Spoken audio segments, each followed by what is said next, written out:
जितेन्द्रियं बुद्धिमतां वरिष्ठं वातात्मजं वानरयूथमुख्यं श्रीरामदूतं शरणं प्रपद्ये श्रीरामदूतं शरणं यस्यांगे च विभाति भूधरसुता सेवापदामस्तके बाले बालविदुर्गले च गरलं यस्योरसी गालराट् सोऽयं भूतिविभूषणे सुरवरे सर्वाधिपे सर्वदा सर्वे सर्वगते शिवे शशिनिभे श्रीशङ्करे पातु माम्। मुको ये वाचाल पंचडे गिरवरुणे यासुपासुदयाल द्रवहु सकल परिमल पुंडरीक समदे कुमारमन करुणायन जाय दीन परने करहु कृपा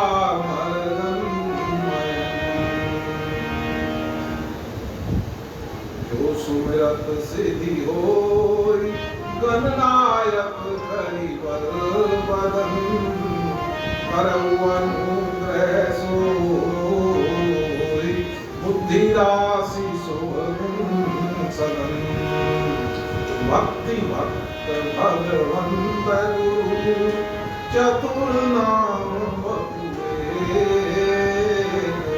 इनके पद वंदन किए नासे विघन चार जुवन के भक्त जे इनके पद की धूल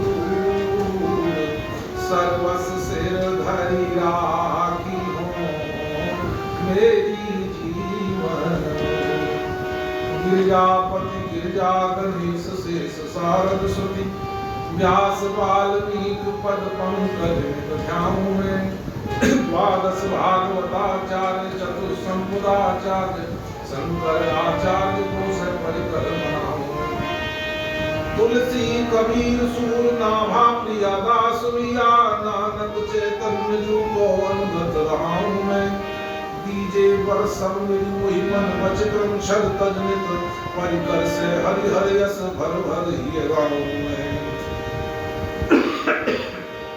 बोले श्री मामा जी महाराज की जय, श्री गौरी शंकर भगवान की जय, श्री राधा कृष्ण भगवान की जय, राम रसिया श्री हनुमान जी महाराज की जय, श्री संत गुरु वैष्णव चरण कमले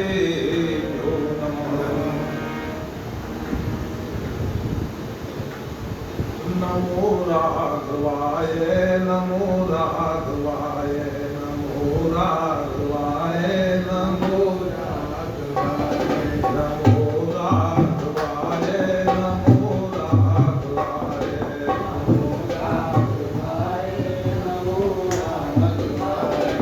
नमो राघवाय नमो राघवाय नमो राघवाय नमो राघवाय मेरा मन निरंतर यही गुनगुनाए मेरा मन निरंतर यही गुनगुनाए मेरा मन निरंतर यही गुनगुनाए मेरा मन निरंतर यही गुनगुनाए नमो राघवाय नमो राघवाय नमो राघवाय नमो राघवाय राघव बिना मुझको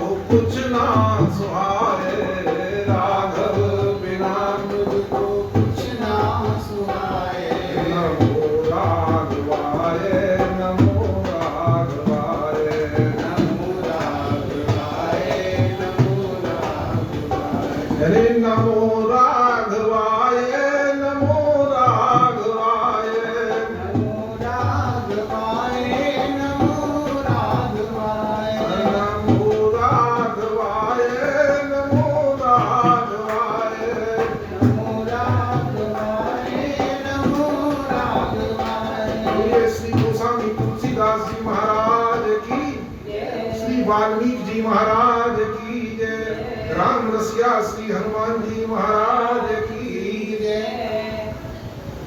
2 मिनट के लिए हनुमान जी से प्रार्थना। अरे बजरंगी हमार सुध लेना, भुलाए मत देना, विनय तुमसे बार बार है। बजरंगी हमार सुध लेना, भुलाए मत देना, विनय तुमसे बार बार है। बजरंगी हमार सुध लेना, भुलाए मत देना, विनय तुमसे बार बार है। बजरंगी हमारी सुध लेना, भुलाए मत देना, विनय तुमसे बार बार है। बजरंगी हमार सुध लेना, भुलाए मत देना, विनय तुमसे बार बार है। बजरंगी हमारी सुध लेना, भुलाए मत देना, विनय तुमसे बार बार है। मेरे अवगुण अनेकों हजार हैं, मेरे अवगुण अनेक हजार हैं। हाँ मेरे अवगुण अनेकों हजार हैं। मेरे अवगुण अनेकों हजार हैं। पर तेरी भी महिमा अपार है। पर तेरी भी महिमा अपार है। हाँ पर तेरी भी महिमा अपार है। पर तेरी भी महिमा अपार है। और जरा ताको तो बेड़ा पार है, तुमसे बार बार है। जरा ताको तो बेड़ा पार है, तुमसे बार बार है। बजरंगी हमार सुध लेना, भुलाए मत देना, विनय तुमसे बार बार है। बजरंगी हमारी सुध लेना, भुलाए नहीं देना, विनय तुमसे बार बार है। जब राघव निकट तुम जाना, जब राघव निकट तुम जाना, वहाँ मेरी भी चर्चा चलाना। वहाँ मेरी भी चर्चा चलाना। मेरी हालत प्रभु को बताना, विनय तुमसे बार बार है। मेरी हालत प्रभु को बताना, विनय तुमसे बार बार है। बजरंगी हमार सुध लेना, भुलाए मत देना, विनय तुमसे बार बार है। बजरंगी हमार सुध लेना, भुलाए मत देना, विनय तुमसे बार बार है। मैं तो तेरे चरणों में लेट जाऊंगा, मैं तो तेरे चरणों में लेट जाऊंगा।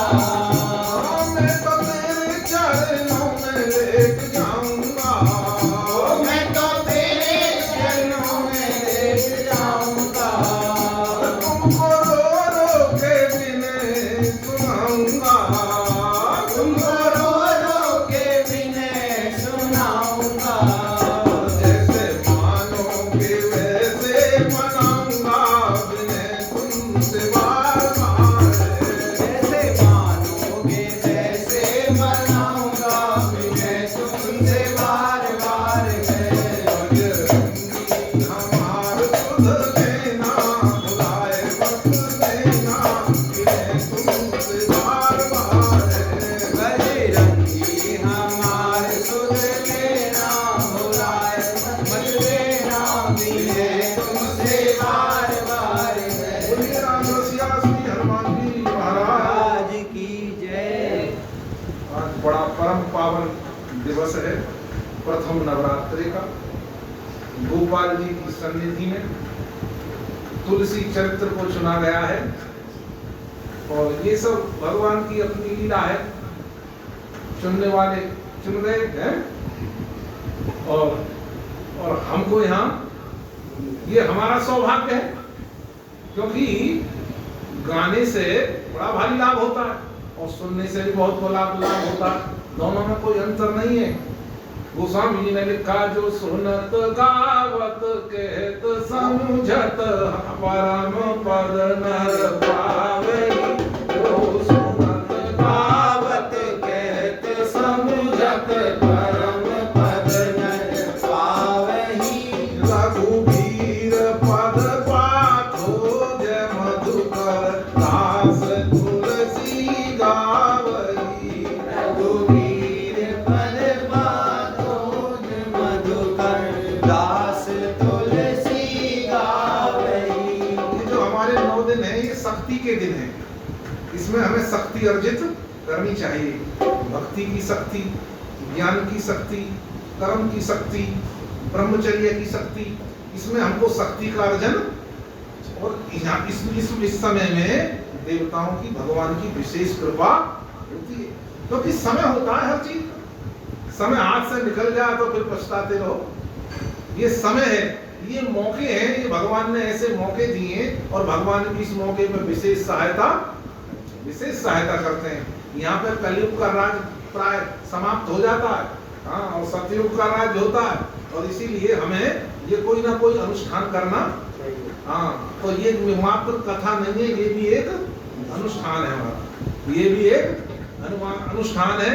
भगवान विराजमान है और हम उनके सन्मुख बैठे हैं। आप कहोगे साहब हम तो कुछ करना ही नहीं, हम तो बैठे हैं, हम तो खाली बैठे हैं। तो एक सेठ जी थे, उन्होंने एक नौकर को बुलाया कि आप आइए, काम पे रखा। नौकर ने कहा, आई बोलो सेठ जी। बोले यहाँ बैठ जाओ, कोई काम होगा तो बता दे। अब सेठ जी को कोई काम याद आया नहीं, भूल गए। सुबह से शाम तक पूरे 8 घंटे नौकर बैठा रहा। उसके बाद अब बताओ सेठ जी उसको पैसे देंगे कि नहीं देंगे? तुम तो बैठे ही थे। बोले इसीलिए तो बैठे, इसीलिए तो पैसे हैं। बोले हम बैठे थे, लेकिन किसके लिए बैठे थे? सेठ जी हम तो आपके लिए बैठे थे। हम किसके लिए बैठे थे? महत्वपूर्ण यह है कि हम किसके लिए। अगर हम भगवान के लिए बैठे हैं, जब एक आदमी पैसा दे सकता है इसलिए बैठने के लिए, क्योंकि हम उनके लिए बैठे थे, तो हम भगवान के लिए बैठेंगे तो भगवान भला क्यों नहीं। इसमें बड़ी सूक्ष्म बात बताता हूं कि जो काम की बात ये है, कोई भी साधना करो, उसमें सवाल ये है कि हम कर किस लिए रहे। बस महत्वपूर्ण ये है हम कर किस लिए। हाँ, परम सिद्ध संत स्वामी अखंडानंद सरस्वती जी, जिनको सारे शास्त्रों पे अधिकार था, वो कहते हैं, एक दिन उनसे पूछ लिया किसी ने, पूछा महाराज जी बताओ भगवान कैसे मिलेंगे, कोई साधना बताओ। तो वो बोले ऐसे कर, बस बैठ जाइए, आप बैठ जाइए और बस यूं सोचिए कि मैं भगवान की इंतजार में बैठा हूं, मैं भगवान के लिए बैठा हूं, भगवान की इंतजार में बैठा हूं। अब पूछने वाले को थोड़ी तसल्ली सी नहीं थी, उसको लगा कि शायद महाराज जी ऐसे ही टाल रहे हैं। महाराज जी ने कोई नहीं जप बताया, ना कोई मंत्र बताई, ना कोई उपासना बताई, शायद ये टाल रहे हैं। तो बोले महाराज जी बैठने का नहीं, कोई और बताओ, खाली बैठने का नहीं, कुछ और बताओ। तो महाराज जी बोले ऐसे कर तो तू चलता है और ये समझ ले कि मैं भगवान को पकड़ने के लिए चल रहा हूं, मैं भगवान को पकड़ने के लिए चल रहा हूं। उसको तसल्ली नहीं हुई। महाराज जी कुछ बोले तो भाग ले, तो भाग, तो समझ ले मैं भगवान को पकड़ने के लिए भाग रहा हूं। अब 2-3 दफा पूछी, फिर उसने खुल के कह ही दी पूछने वाले ने, महाराज जी कोई मंत्र बताओ, कोई जप बताओ, कोई योग साधना बताओ, कुछ ऐसे बताओ। महाराज जी बोले बता तो रहा हूं, और क्या, तुझे इतनी आसान बताई थी सबसे पहले कि तू बैठ जा। तो मैं समझ ले कि मैं भगवान के लिए बैठा हूं। तो उन्होंने कहा कि महाराज जी आपने, हमने कहा, फिर उसने पूछा माला जप लो। बोले हाँ माला जप लो। तो बोला मैं तो जो कहता हूँ तुम वही कह देते हो, मैं माला की कहता हूँ माला की कह देते हो, पाठ करने की कहता हूँ, बोले पाठ कर लो। तो कोई साधना का कोई महत्व नहीं है? बोले है, लेकिन सबसे ज्यादा महत्व ये है कि साधना सबसे पहले वो फल देती है कि हम उसको कर किस लिए रहे हैं। चलिए, हम उसको कर किस लिए, ये तो प्रत्यक्ष आप देख रहे हो। जब आप करते हो तो पहले पंडित जी से कहते हो ये संकल्प करो कि हम किस लिए कर रहे हैं। और पंडित जी दुनिया भर के संकल्प में बोलते रहते हैं, सर्व विघ्नोपशांताय है, श्रीयत पुरुष नारायण प्रीत्यर्थम, स्थिर लक्ष्मी प्राप्त्यर्थम, बहुत सारे संकल्प बोलते रहते हैं। मैं तो ऐसा लगता है मैंने यही ना समझ में आया कि भगवान के मैं इसका पूरा कौन सा करना। तो हम किस लिए बैठे हैं, किस लिए कर रहे हैं, पहले वो पूरा होगा। उस दिन भी बताया ना पंडित जी वाली जब कथा बताई, तो पहले वो पूरा होगा जो हम पहले। तो हमें सब कुछ छोड़ करके अब हमें भगवान के लिए 9 दिन के लिए तो कम से कम बैठ जाना कि हम भगवान के लिए बैठे। देखो फिर भगवान पूरा करते हैं कि नहीं करते। हम भगवान के लिए बैठे और भगवान से भगवान को ही चाहना, यही है निष्कपटता। विष्णु कहते हैं ना, निर्मल जनमन सो मोहि पावा और मोह कपट छल छिद्र। तो सबसे बढ़िया यही इसमें कपटता है, यही इसमें कपटता है, यही इसमें छल है कि हम भगवान को ना चाह करके भगवान से कुछ और, हमें भगवान को ही चाहना चाहिए। और देवर्षि नारद जी महाराज ने तो ये कह दिया, अगर भगवान की चाहना के अतिरिक्त और कोई चाह होगी तो वो चाह ही तुम्हें दुनिया में फंसाएगी। हम फंसते ही इसीलिए। और एक दृढ़ विश्वास जरूर हृदय में रखो। बोले क्या कि प्राय लोग सत्संग के अभाव में लोगों के मन में ये बात रहती है, ये बात बैठ जाती है कि भगवान का दर्शन या उनकी भक्ति की प्राप्ति बहुत कठिन है। भक्ति की प्राप्ति, भगवान की प्राप्ति बहुत कठिन है। और जिन भक्तों ने भगवान को प्राप्त किया है वो कोई हमारे जैसे थोड़ी, वो कोई हमारे जैसे, वो तो गोस्वामी तुलसीदास जी जैसे थे, वो तो सूरदास जी जैसे थे। हम जो समझने लग जाते हैं अब हम पे कबीरा बाई थोड़ा ही बना जाता, ऐसे ऐसे हम सोचने लग जाते हैं। लेकिन ये हमारी सोच गलत है। रामायण ने बिल्कुल क्लियर करके बता दिया। औरों से तुम्हें भले ही कुछ मिले ना मिले, रामायण में देखो किष्किंधा कांड में सुग्रीव का जो चरित्र है, पर इस सुग्रीव में कौन सी विशेषता थी बताओ? क्या विशेषता थी सुग्रीव के अंदर? सुग्रीव तो बिल्कुल विषय जीव है, बिल्कुल विषय जीव है, लेकिन उसका भी काम बन गया, उसका भी काम बन गया। बोले कैसे बन गया? इसमें एक कारण है खास। सुग्रीव के पास भले कुछ भी नहीं बचा था, लेकिन उसके पास एक चीज बची थी जो उसके गाढ़े वक्त में काम आई।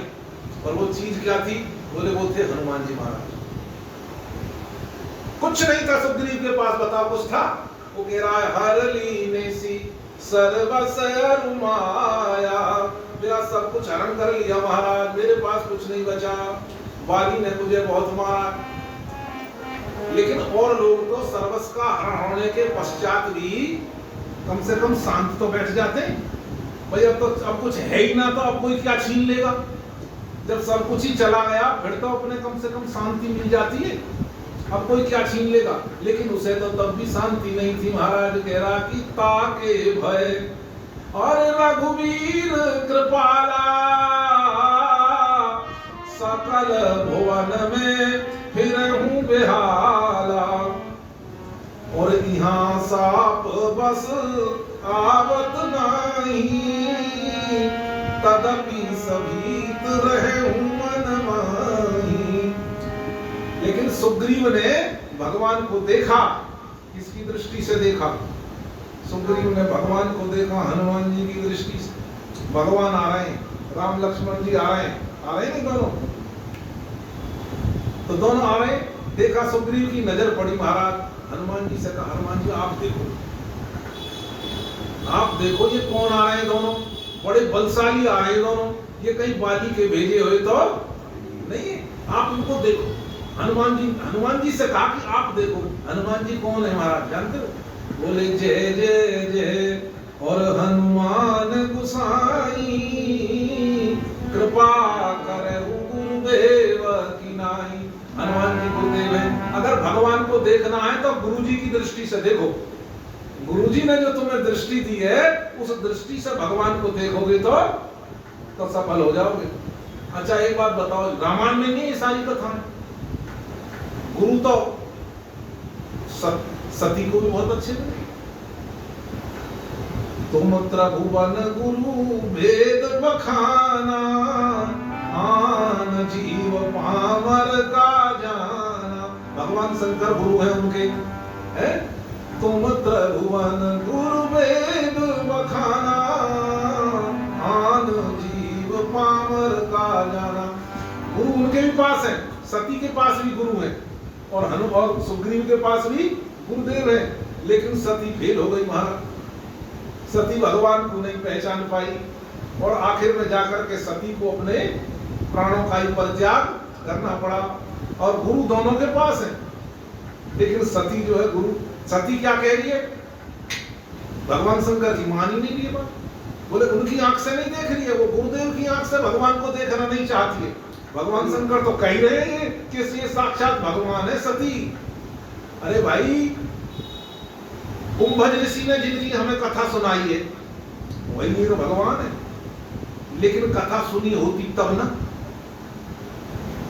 कथा अगर सती ने सुन ली होती तो ये समस्या पैदा नहीं होती। समस्या इसीलिए पैदा होती है कि हम सत्संग नहीं करते, और सत्संग नहीं करते और अपनी मर्जी के अनुसार मनोमुखी साधना करते हैं और उसी के अनुसार भगवान को देखना चाहते हैं, तो परिणाम ये होता है भगवान को ऐसे देखने में आते हैं। भगवान परीक्षा का विषय नहीं है, भगवान किसका विषय है? प्रतीक्षा का विषय। भगवान प्रतीक्षा का विषय जो अभी बता रहा हूं, बस बैठ जाओ भगवान के लिए तो आराम से तसल्ली। अरे समय होना चाहिए यहाँ, भगा भगी का काम, भगा भगी का काम नहीं है। तसल्ली से बैठ जाओ, कुछ तो निश्चय करो कि भाई मैं 1 घंटे 2 घंटे इतनी देर भगवान के लिए बैठूंगा। लेकिन सबसे बड़ी समस्या ये है, हमने क्या निश्चय करना? बैठने का करें ना, उठने को पहले कर लें। हम जब भजन करने बैठते हैं तो हमने पहले उठने की पहले सोच रखी है, इतनी देर में मुझे। और उससे क्या होता है, हमारे भजन में जो तन्मयता आनी है वो आ नहीं पाती। तो बैठ जाओ, आराम से बैठ जाओ। ये सत्संग बताता है। ऐसा नहीं है भगवान नहीं मिलेंगे, भगवान अवश्य मिलेंगे। भगवान बहुतों को मिले हैं, वर्तमान में इतने चरित्र हैं, इन सबको भगवान मिले हैं तो भगवान हमको भी अवश्य। ऐसा हो ही नहीं सकता कि भगवान हमें ना मिले, ये विश्वास दृढ़ कर लो। अरे सुग्रीव तो विषय था, उसे मिल गए, लेकिन उसने गुरुजी की आंखों से देखा, गुरुजी का सदुपयोग किया। सती के पास भी गुरु है और हनुमान जी के पास भी, सुग्रीव के पास भी गुरु है। लेकिन सुग्रीव कह रहा मैं नहीं, हनुमान जी आप देखो, और वहां जाकर के मुझे इशारा कर देना, शयन बुझाई, आंख से कर देना इशारा। बोले क्यों? बोले आंख से इशारा कर दे, मुझे इशारा कर देना ताकि मैं छोड़ करके पर्वत भाग जाऊं। अगर ये बाली के भेजे हुए हो तो मैं पर्वत छोड़ करके, बोले भाग जाऊं। और बात भी सही है। सुग्रीव कह रहा कि महाराज भगवान के विषय में तो इशारा ही हो सकता है, भगवान के विषय में कौन बता सकता है? इशारा ही हो सकता है, इशारा ही कर देना कि ये भगवान है। हनुमान जी ने भी इशारा कर दिया, महाराज पीठ पे चढ़ा लिए ना, लिए 2 जन पीठ, इशारा हो गया। अपने ही है, पराये नहीं है, कोई दुश्मन, कोई दुश्मन नहीं है। तो इसी तरह से जब सुग्रीव को भगवान के दर्शन हो सकते हैं तो हमको भगवान के दर्शन क्यों नहीं हो सकते? भगवान हमारी सुध क्यों नहीं ले सकते? सुग्रीव को भगवान मित्र बना सकते हैं तो हमको भी मित्र बना लेंगे। कोई भी संबंध हम भगवान से बनाए तो हम गोस्वामी तुलसीदास जी के चरित्र के माध्यम से आज सत्संग का लाभ लेंगे 9 दिन तक। तुलसीदास जी के चरित्र के माध्यम से हमें लेना है। बाबा तुलसी सिद्ध संत हैं और उनकी कृपा भी हमको प्राप्त होगी। वर्तमान में पहले मूल छप्पे जो गोस्वामी जी ने, नावा गोस्वामी जी ने लिखा है, उसका पहले पाठ कर लें। कलि कुटिल जीव निस्तारित, वाल्मीक तुलसी भयो। कलि कुटिल जीव निस्तारित, वाल्मीक तुलसी भयो।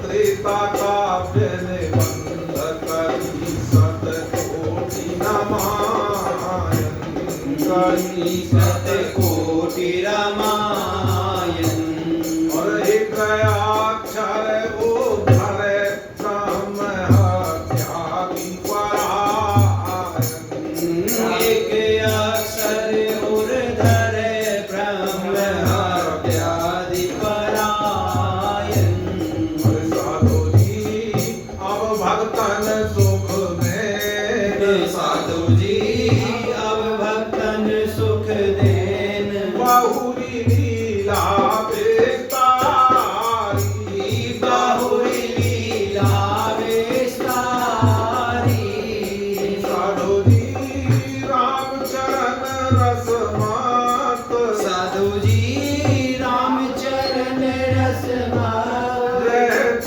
है निसी व्रतधारी तीरथ अहिर्निश व्रतधारी संसार अपार के पार को सुगम रूप नौकालयो सारे अपार के पार को सुगम रूप नौका धरो कलि कुटिल जीवन स्थारित वाल्मीकि तुलसी भयो। कलि कुटिल जीवन स्थारित वाल्मीकि तुलसी भयो। कलि कुटिल जीवन स्थारित वाल्मीकि तुलसी भयो। कलि कुटिल जीवन स्थारित वाल्मीकि तुलसी भयो। ये चरित्र इसलिए भी महत्वपूर्ण है गोस्वामी तुलसीदास जी का। इसकी पहली लाइन में लिखा है कलि कुटिल जीव निस्तार हित। कलियुग के कुटिल जीवों के निस्तार के लिए ही गोस्वामी तुलसीदास जी का अवतरण हुआ है। कलि कुटिल जीव जो टेढ़े हैं, जो कपटी जीव है कलयुग के, उन्हीं को पार करने के लिए ये आवश्यकता इसीलिए पड़ी थी। ये कौन बना, कौन आए तुलसीदास जी के रूप में? बोले वाल्मीकि जी महाराज आए। अब वाल्मीकि जी महाराज को आने की क्या जरूरत पड़ गई? सवाल तो ये, वाल्मीकि जी को आने की क्या जरूरत पड़ गई? हमारे मामा जी तो पता क्या कहते?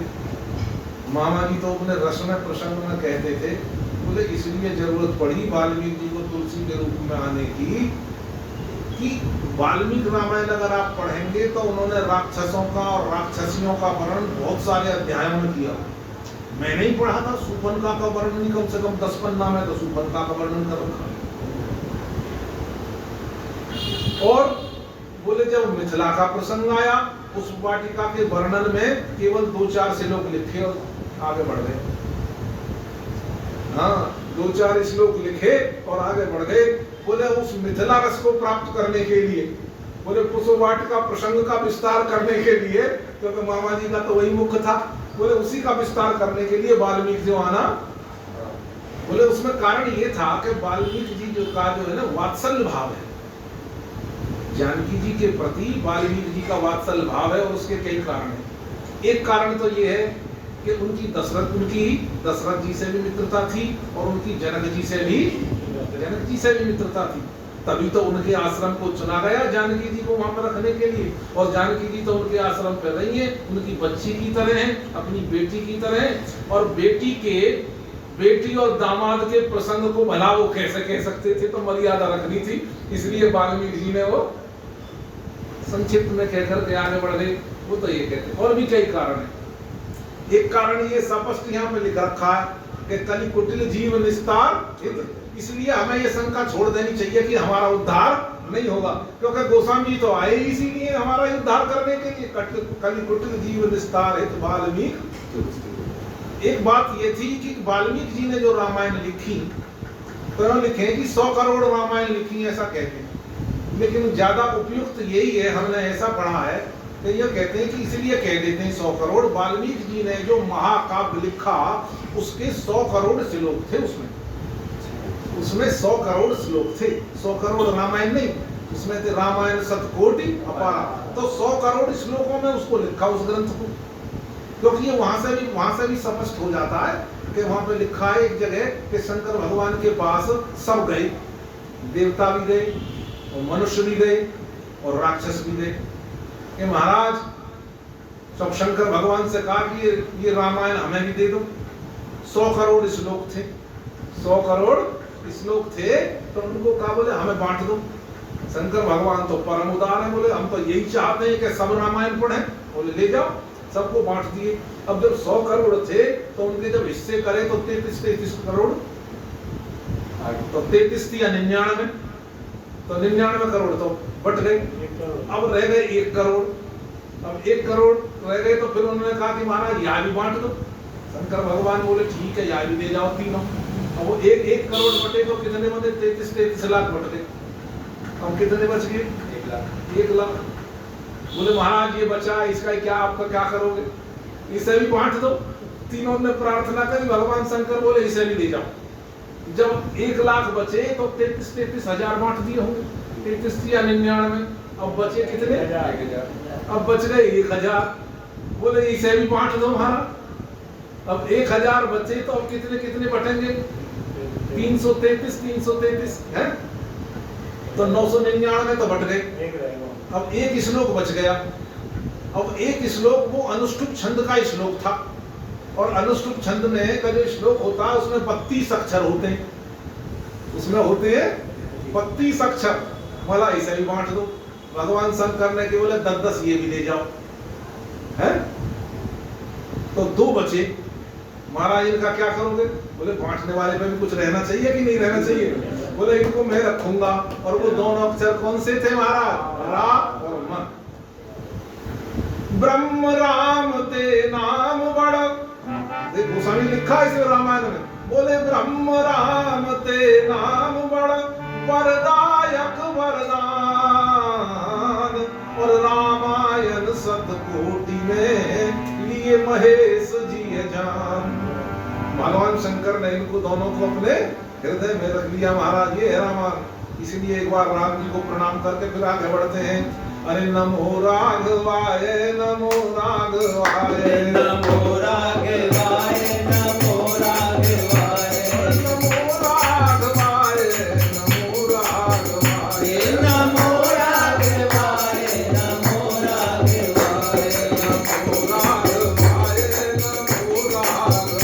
नमो राघवाय, नमो राघवाय। अरे राघव बिना मुझको कुछ ना सुहाए, हे राघव बिना मुझको कुछ ना सुहाए। नमो राघवाय, नमो राघवाय, नमो राघवाय, नमो राघवाय, राम निरंतर यही गुनगुनाए, राम निरंतर यही गुनगुनाए। नमो राघवाय, नमो राघवाय, नमो राघवाय, नमो राघवाय, नमो राघवाय, नमो राघवाय, नमो राघवाय, नमो राघवाय, नमो राघवाय, नमो राघवाय। साधना है, ये अनुष्ठान है। हाँ, केवल कथा मात्र में ये अनुष्ठान है, कथा के माध्यम से अनुष्ठान हो रहा है। हम बार बार हृदय से प्रणाम करते चलो। जब हम करवाया जाए नमो राघवाय, नमो राघवाय, हृदय से प्रणाम करो। और एक प्रणाम की कीमत पता है कितनी होती है? एक प्रणाम की क्या वैल्यू है ये समझ लो। क्योंकि अगर वैल्यू का हमें पता नहीं होगा तो हम किसी चीज को ऐसे ही फेंक देंगे। हमें उसकी कीमत पता होनी चाहिए। कीमत पता होगी तो तुरंत उठा करके अपने पास रखेंगे। तो क्या कीमत है इसकी? चाहे कृष्ण कहो या राम कहो, दोनों में कोई अंतर नहीं है ना। बोले एक श्लोक मिलता है, बोले एकोपि कृष्णस्य कृते प्रणामे 10 अश्वमेधा विभृतेन तुल्य, और 10 अश्वमेधा विपुनरेति जन्मे, कृष्ण प्रणामी न च पुनर्भवाय। भगवान श्री कृष्ण को किया गया एक प्रणाम, बोले 10 अश्वमेध यज्ञों के बराबर। लेकिन एक बात और कही, लेकिन 10 अश्वमेध यज्ञ से भी और बढ़ जाती है उसकी वैल्यू। बोले कैसे? बोले 10 अश्वमेध यज्ञ करने वाले का तो पुनर्जन्म हो सकता है, दस अश्वमेधा पुनरेति जन्म, उसका पुनर्जन्म हो सकता है, लेकिन कृष्ण प्रणामी न च पुनर्भवाय, कृष्ण को प्रणाम करने वाला दोबारा इस संसार में आता, ये है कृष्ण प्रणाम की महिमा। इसीलिए जब हम कह रहे हैं कि नमो राघवाय नमो राघवाय नमो राघवाय नमो राघवाय नमो राघवाय नमो राघवाय नमो राघवाय नमो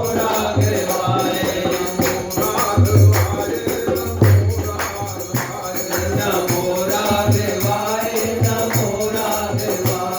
नमो राघवाय नमो राघवाय नमो राघवाय नमो राघवाय।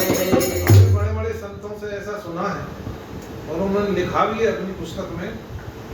ऐसी बात नहीं है कि फल में कोई अंतर है, फल बिल्कुल ऐसा ही है जैसा लिखा है। अगर हमें ऐसा विश्वास हो जाए तो फल निश्चित रूप से, अगर आप ये विश्वास कर लो कि हमने राम जी को प्रणाम किया है, अब हम इस दुनिया में दोबारा वापस नहीं आएंगे, जाएंगे तो उनके परम धाम को जाएंगे तो निश्चित रूप से जाओ। गोस्वामी जी का ये विश्वास बोल रहा है वहां पे। गोस्वामी जी कह रहे हैं महाराज राम जी से कह रहे हैं, प्रभु किसी की हिम्मत नहीं है मुझे नरक में भेज दे, नरक में मैं जा नहीं सकता। बोले क्यों? क्योंकि मैंने आपका नाम जपा, आपका नाम लिया। नरक में मैं जा नहीं सकता, मोक्ष में चाहता नहीं, तो जाऊंगा कहां? बोले आपके परम धाम में जाऊंगा, वो एक जगह बची है। अगर हाँ उनमें इतनी दीनता है, गोस्वामी जी कह रहे हैं यदि आप मुझे इस लायक नहीं समझते हो, किस लायक कि मैं आपके परम धाम जाने के लायक नहीं हूं, तो लेकिन आपके परम धाम तो बहुत लोग गए हुए हैं, वहां तो गलिका भी गई हुई है, वहां तो अजामिल भी गया हुआ है। तो अगर भक्तों की पंक्ति में बैठाने लायक मुझे न समझो तो उन्हीं की पंक्ति में बैठा देना जहां अजामिल बैठा रखा है, और जाऊंगा आपके धाम और कहीं में।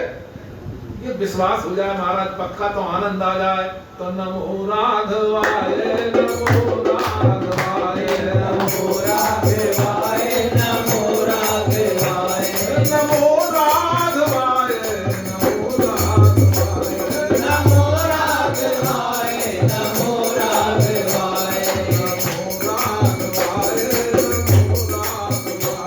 नमो राघवाय नमो राघवाय नमो राघवाय। राघव मेरी भक्ति और राघव मेरी शक्ति, राघव मेरी भक्ति और राघव मेरी शक्ति, और राघव मेरे मन में और राघव मेरे तन में, राघव मेरे मन में और राघव मेरे तन में, और राघव मेरा तन है ना कोई चुराए, राघव मेरा तन है ना कोई चुराए। नमो राघवाय नमो राघवाय नमो राघवाय नमो राघवाय। मेरा जोर इस बात पे है, गोस्वामी तुलसीदास जी की शरण ले लोगे तो निस्तार होगा। हम चाहे कैसे भी बुरे हैं, भले हैं बुरे हैं, होगा, क्योंकि वहां पे लिखा है कली कुटिल जीवन निस्तार है। तो वो आए ही इसीलिए थे, गोस्वामी जी आए ही इसीलिए थे, हमारे जैसे जीवों का उद्धार करने के लिए। और कारण ये बना क्योंकि संस्कृत में रामायण लिखी थी वाल्मीकि जी महाराज ने, और संस्कृत पढ़ने वालों का अभाव हो गया। अब होता क्या था?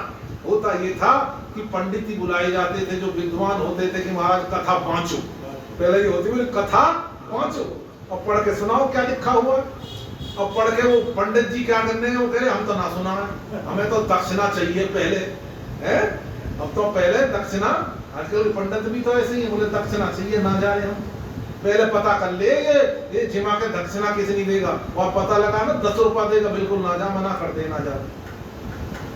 तो ऐसे उस जमाने में था, मना कर दे पंडित जाए नहीं, महाराज विद्वान जाए नहीं कथा सुनाने के लिए।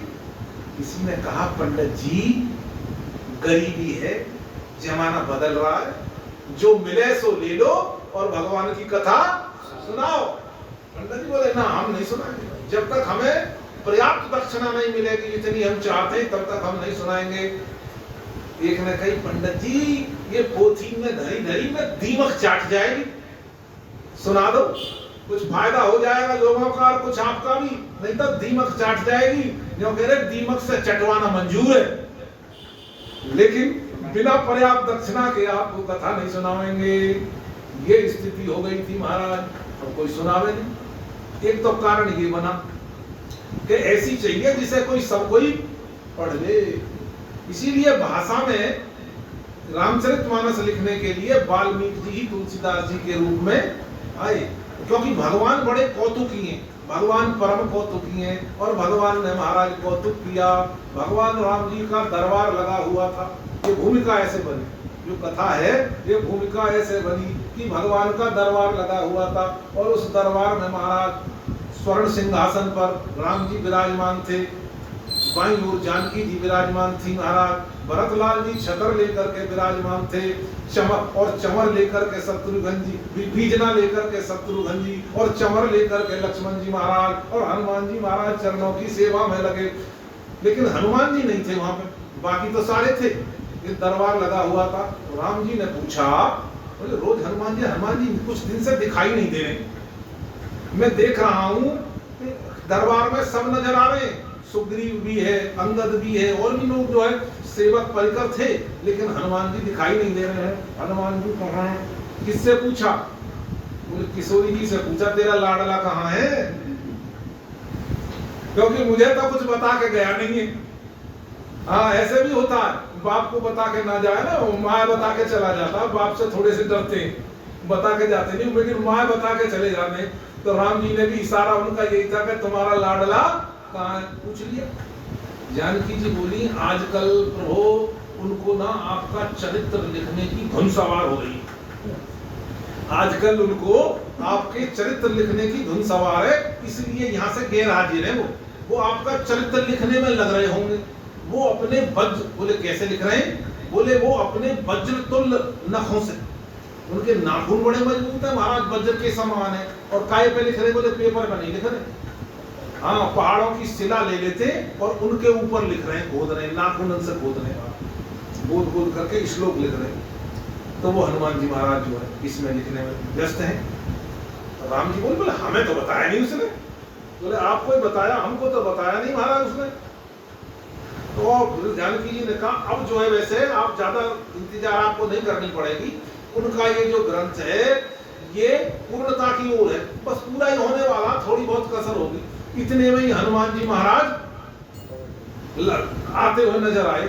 और हनुमान जी महाराज ऐसे नहीं, खाली हाथ नहीं थे, अपनी डायरी के साथ। उनकी डायरी कैसी थी? पूरा पहाड़ का पहाड़ था, जैसे पहाड़ उठा के लाए ना संजीवनी ऊटी के लिए, ऐसे पूरे पहाड़ ने उठा लाए, सारे पर्वतन ने जिन पर लिख रखे थे, और ला करके राम जी के चरणों में महाराज ये लोग। लक्ष्मण जी बोले ये देखो आ गए, बोले लिख लाए चरित्र। तो राम जी के सामने वो अपनी डायरी पूरी रख दी महाराज। अब महाराज उनको पढ़ना आसान काम, और राम जी से कहा कि महाराज आप जो है अब बताओ ये मेरी जो कविता है, मैंने जो कथा लिखी, आपका चरित्र लिखा, ये कैसा है ये बताओ। राम जी बोले मेरा ही चरित्र और मुझसे ही अनुमोदन करवाएगा, कौन भरोसा करेगा? वो तो कह देंगे बोले राम जी ने तो कह दिया बढ़िया है, तो ऐसा थोड़ा है, और तुम्हारी बात तुमसे ही अनुमोदन करवाई जाए तो अच्छा थोड़ी है। राम जी बोले हनुमान जी एक काम करो, आदि कवि वाल्मीकि जी हैं, हाँ वो आदि कवि हैं, 100 करोड़ श्लोकों में उन्होंने रामायण लिखी है, तो पहले कवि तो वही है, तो सीनियर कवि तो आपने तो बाद में लिखी, आप तो जूनियर, और सीनियर तो वही है। आप ऐसे करो वाल्मीकि जी के पास ले जाओ अपनी इस डायरी को, इस डायरी को आप वाल्मीकि जी के पास ले जाओ, तो मैं अनुमोदन करूंगा तो ये अच्छी बात की है, तो अपने मुंह मियां मिट्ठू बनने वाली बात हो गई, तो आप उनसे अनुमोदन करवाओ। हनुमान जी से कहा एक बात ध्यान रखना, ये मेरी आज्ञा है हनुमान जी, वो जैसे कहें वैसे करना, इसको मेरी आज्ञा मानना, मेरा आदेश मानना। और कुछ ये साफ राम जी ने संकेत दे दिया, और वाल्मीकि जी को दिखाओ। हनुमान जी नहीं कहते, और वाल्मीकि जी बोले यार ये क्या कर रहे हैं, कोई पुल तो बनाना नहीं है, अब पुल तो पहले बन चुका, अब ये इतने सारे लेके कहाँ से आए? हनुमान जी बोले ये हमारी डायरी है, इसमें रामचरित्र लिखा हुआ है, और जाकर के वाल्मीकि जी के चरणों में जाकर रख दिया। बोले वाल्मीकि जी महाराज की जय, श्री वाल्मीकि जी महाराज की जय। ये दोनों के दोनों ही बड़े महापुरुष हैं, एक तो कवीश्वर और एक कपीश्वर। हाँ, ये कवीश्वर और कपीश्वर, तो कवीश्वर तो वाल्मीकि जी हैं और कपीश्वर हैं हनुमान जी महाराज। और इनको बताया है कि ये विशुद्ध विज्ञानी है। ये कैसे? बंदे विशुद्ध विज्ञानौ कवीश्वर कपीश्वर। ये राम जी के चरित्र रूपी वन में नित्य निरंतर विहार करते रहते हैं, वहीं घूमते रहते हैं। हनुमान जी वहीं घूमते रहते हैं और वाल्मीकि जी भी वहीं रण करते रहते हैं।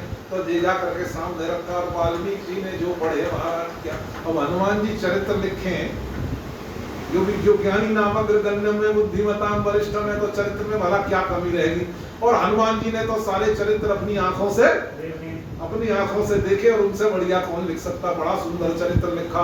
वाल्मीकि जी देख करके गदगद हो गए महाराज, प्रसन्न हो गए, रोम रोम उनका बड़े प्रसन्न हुए। हनुमान जी चरित्र तो बहुत, लेकिन अगले ही क्षण वाल्मीकि जी का चेहरा थोड़ा सा उतर गया। वाल्मीकि जी मन में एक विचार आया, बोले है तो बहुत बढ़िया, लेकिन अगर ये प्रकाशित हो गया ग्रंथ तो मेरे तो 100 करोड़ जो है फीके पड़ जाएंगे, उन्हें कौन पढ़ेगा। ये इतना सरस है, इतना सुंदर है, इतना मधुर है, इतना गूढ़ है, तो मेरा चरित्र तो फीका पड़ जाएगा। वाल्मीकि जी के मन में ये बात आ गई। जैसे ही आई तो हनुमान जी ने देखा यार अभी तो बड़े प्रसन्न थे, अभी इनको क्या हो गया। वाल्मीकि जी कहा नहीं है कुछ नहीं है, तो बहुत बढ़िया। पर वाल्मीकि जी बोले हनुमान जी मेरी एक आज्ञा है, मेरा एक कहना है। चरित्र आपने बहुत बढ़िया लिखा है, लेकिन आप एक काम करो, ये जितने भी लिखे ये पर्व ये है ना, पत्थर आपके जिन पे आपने लिख रखा है, इनको सबको समुद्र में डाल दो, इन सबको समुद्र में डाल दो। हनुमान जी को बड़ा बुरा लगा। ये रामचरितमानस के रचयिता आदि कवि वाल्मीकि जी और कलयुग के जीवों जैसा व्यवहार कर रहे हैं, ऐसा तो इनको नहीं करना चाहिए। अरे हम तो कितनी खुशी के साथ इनके पास लेके आए थे, जब प्रसन्न तो हुए, लेकिन एक ही क्षण बाद ये सब क्या हो गया।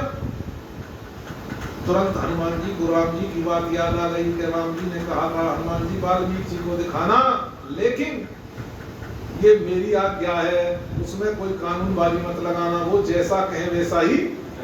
हाँ, तो इसलिए हनुमान जी तो महाराज राम जी के पक्के आज्ञाकारी सेवक हैं। इसीलिए तो हनुमान सम नहीं बड़ भागी, नहीं को राम चरण अनुराग। हनुमान जी ने ले जा करके उनको समुद्र में गिर दिया। समुद्र में गिरने के बाद हनुमान जी वापस आए वाल्मीकि जी के पास, बोले आपकी आज्ञा के अनुसार वो सब मैंने कर दिया। लेकिन हनुमान जी बोले वो तो आपने कहा जो बात तो ठीक है, लेकिन मेरे मन में एक बात आ रही है। बोले आपने ये जो व्यवहार है ना ये ठीक नहीं किया, ये कलयुगी जीवों जैसा व्यवहार है। तो मैं भी आपको साथ देता हूँ कि आपको कलयुग में अवतार लेना पड़ेगा, आपको कलयुग में अवतार लेना पड़ेगा। और तुमने ये डुबाए समुद्र में और तुम्हें इन्हें निकालना पड़ेगा। निकालोगे भी तुम ही, और तुम डुबाया भी तुमने है, और इसको निकालोगे भी, बोले आप ही इसको निकालोगे। ये हनुमान जी महाराज अब निकल गया महाराज, ये भगवान की लीला है। तो लेकिन हनुमान जी ये भगवान की लीला डुबा दी। और हनुमान जी तो संतों का जो आशीर्वाद, वो श्राप भी होता है ना, देवता हो या संत हो, उनका जो श्राप होता है वो भी बड़ा कल्याणकारी होता है ना। क्रोधोपि देवस्य वरेण तुल्य, देवताओं का क्रोध भी वरदान के समान होता है। हनुमान जी बोले और चिंता मत करना, आपको कलयुग में बोले तुलसीदास के रूप में अवतरित होना पड़ेगा, और आपने ही डुबाए हैं और आप ही इनको निकालना। इनके आधार पे लिखना रामचरितमानस। और दूसरा जो भगवान ने बोले रचि महेश निज मानस राखा, जय सिया राम जय जय सिया राम। रचि महेश निज मानस राखा, जय सिया राम जय जय सिया राम। अवसर पाई सिंहासन भाखा, जय सिया राम जय जय सिया राम। अवसर जाय सिंहासन भाखा, जय सिया राम जय जय सिया राम। तो कलयुग में कुटिल जीवों के निस्तार के लिए रामचरितमानस को भाषा में लिखना होगा। इसके आधार पर जो तुमने डुब्बाए इनको भी निकालना है, और जो भगवान शंकर ने अपने मन में रच करके राम कथा जो रच करके रख रखी है उसको भी आधार बना करके, और कहीं जरूरत पड़ी तो हम साथ में हैं, चिंता मत करना। जब भी जरूरत पड़ेगी तो मैं साथ में खड़ा हूं, आपको सामने प्रत्यक्ष होकर के सहायता करूंगा और मैं लिखवाऊंगा, आप चिंता ना करें। तो ये महाराज इन्होंने ये ऐसे इसकी भूमिका बनी। एक भूमिका और भी बनने में आती है, वर्तमान में लिखा कि वाल्मीकि जी महाराज भगवान के साकेत धाम चले गए। जब उनका आखिर प्राणपयान हुए तो उसके बाद साकेत धाम को वाल्मीकि जी चले गए। अब वाल्मीकि जी क्योंकि इतने वर्षों तक जानकी जी को अपने बेटी की तरह पाला था, उनको वही अभ्यास, जानकी जी के प्रति उनका बड़ा माधुर्य भाव था, वात्सल्य भाव था। अब वो साकेत में भी वही भाव रखे। अब लक्ष्मण जी को अच्छा ना लगे, लक्ष्मण जी बोले ये वहां की बात नहीं है, ये साकेत लोक है, यहाँ पे तो ये तो ऐश्वर्य लोक है, यहाँ तो ऐश्वर्य भाव में वाल्मीकि जी आपको रहना पड़ेगा। अब वाल्मीकि जी की पुरानी आदत, जो किशोरी जी से जैसा व्यवहार करते रहे वो तो वैसा ही व्यवहार करें। तो लक्ष्मण जी को अच्छा नहीं लगा, तो लक्ष्मण जी बोले तुम्हारी आदत ऐसे छूटेगी। कई बार समझाया नहीं माने, तो लक्ष्मण जी बोले तुम जाओ, तुम दोबारा जाकर के तुलसीदास जी के रूप में अवतार लो और माधुर्य के साथ साथ ऐश्वर्य में रचना करो। इसीलिए गोस्वामी जी की जो रचना है इसमें पग पग पर जो है रामचरितमानस है, इसमें ऐश्वर्य नजर आता है। एक तरफ तो कहेंगे कैसे राम जी जो दशरथ जी के आंगन में विराजमान जो विचरण कर रहे हैं, और दूसरी तरफ क्या है, बोले मंगल भवन अमंगल हारी, जय सिया राम जय जय सिया राम। मंगल भवन अमंगल हारी, जय सिया राम जय जय सिया राम।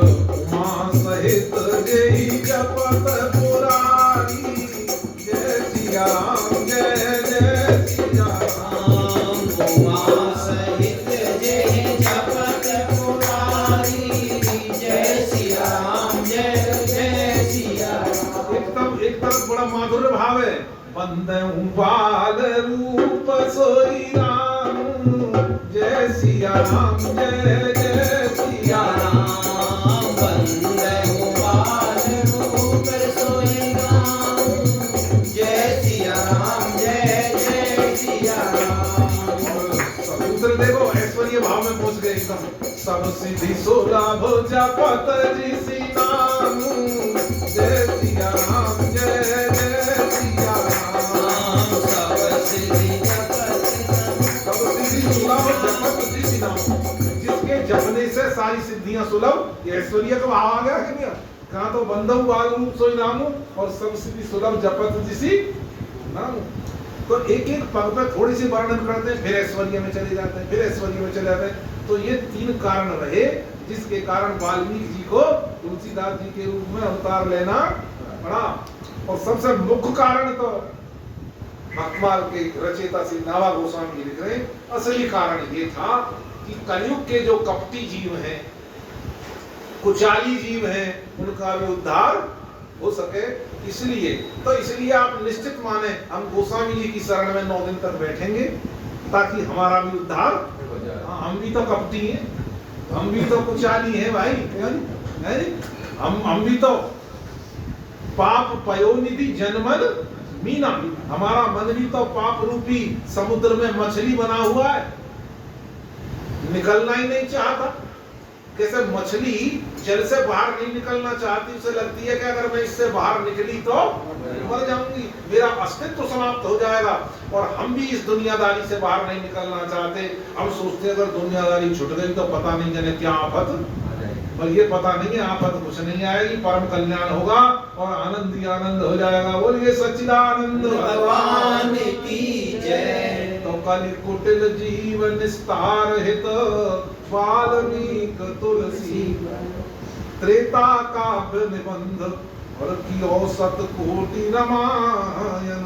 एक अक्षर और धर है ब्रह्म हत्यादि परायण, ब्रह्म हत्यादि परायण। अरे अब भगतन सुख देन बहुरी लीला विस्तारी, लीला विस्तारी। तो कह रहे एक अक्षर भी अगर इसका हृदय में कोई धारण कर ले तो क्या होगा? महापाप, ब्रह्म हत्या तक के पाप भी बोले मिट जाते हैं। चरितम रघुनाथस्य शतकोटि प्रविस्तिरम, एकैक अक्षर पुंसाम महापातक नाशनम। लिखा ऐसा, एक अक्षर भी अगर हृदय में धारण कर ले तो, हृदय में धारण कर लो महाराज, महापाप मिट जाएंगे। और जब पाप ही मिट जाएंगे तो फिर तो अपने कल्याण अपने आप ही है। हमें दुख देने वाले कौन है महाराज? पाप ही तो है। दो ही चीज है दुनिया में, पुण्य से सुख मिलता है और पाप से बोले दुख मिलता है। ये संक्षिप्त किया। बोले कहा कि सारे पुराणों का सार बताओ, तो बोले सारे पुराणों का सार यही है, सुख दीने सुख होते है और दुख दीने दुख। परोपकार आए पुण्याय और पाप आए परपीड़न। परोपकार जो है धर्म है और दूसरों को सताना ये पाप। ये सारांश है इस धर्म का। तो इसीलिए एक अक्षर भी अगर इसका आगे हो गया, हृदय में बैठ गया, तो महाराज ब्रह्म हत्या से भी हम छुटकारा मिल जाएगा। तो कह रहे अब भक्तन सुख देन बहुरी लीला विस्तार।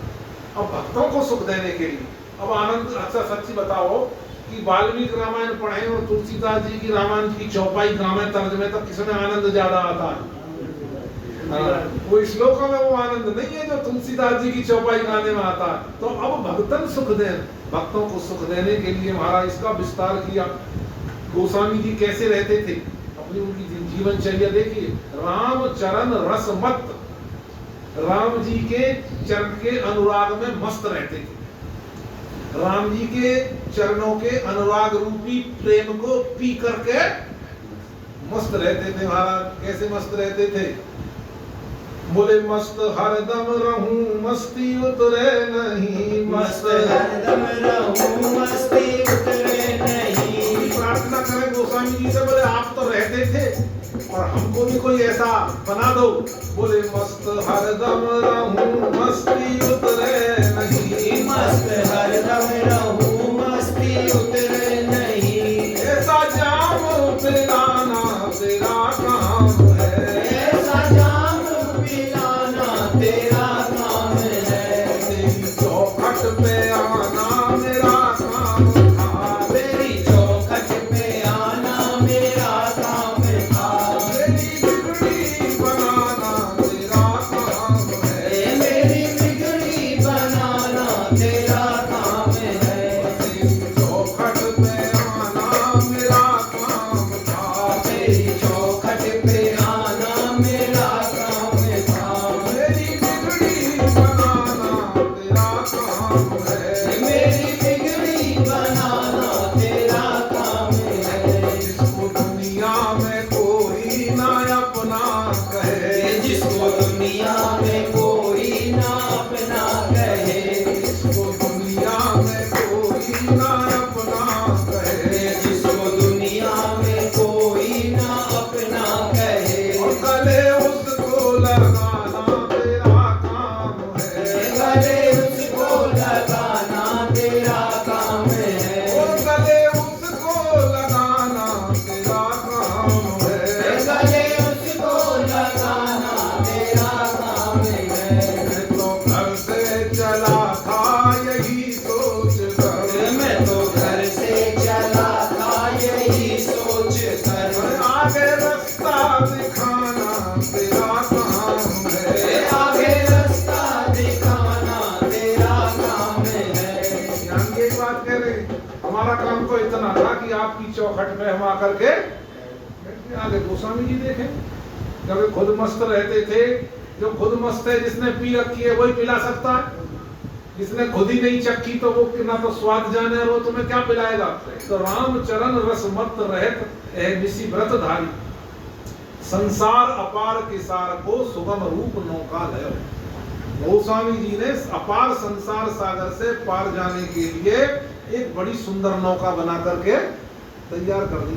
बोले कौन सी नौका है? बोले भव सागर चह पार जो पावा, राम कथा ताके दृढ़ नावा, राम कथा ताके दृढ़ नावा। जो चाहता है कि मैं भवसागर से पार हो जाऊं तो कहां बैठना चाहिए उसको? हाँ, कथा में बैठना चाहिए। बोले जो चाहे है मैं समुद्र से पार हो जाऊं तो किसी मजबूत नाव में, हल्की फुल्की में नहीं मारा। हल्की फुल्की में तो बड़ा खतरा रहता, पता नहीं डूब जाए क्या हो जाए। इसीलिए ये मजबूत नाव है जो गोस्वामी जी की रामायण है, ये बड़ी मजबूत नाव है महाराज, इसमें हमें बैठना चाहिए। दो नाव है, दो, एक नाव होती है किसी दूसरे की है, और एक नाव होती है अपनी। एक गाड़ी होती है दूसरे की और एक गाड़ी होती है अपनी। हाँ, एक गाड़ी होती है अपनी। अपनी गाड़ी है तो जब मर्जी आ, लेकिन अपनी वाली में दिक्कत ये है कि उसको चलाने की सारी जिम्मेवारी तुम्हारी, हाँ, सारी जिम्मेवारी तुम्हारी होती है महाराज।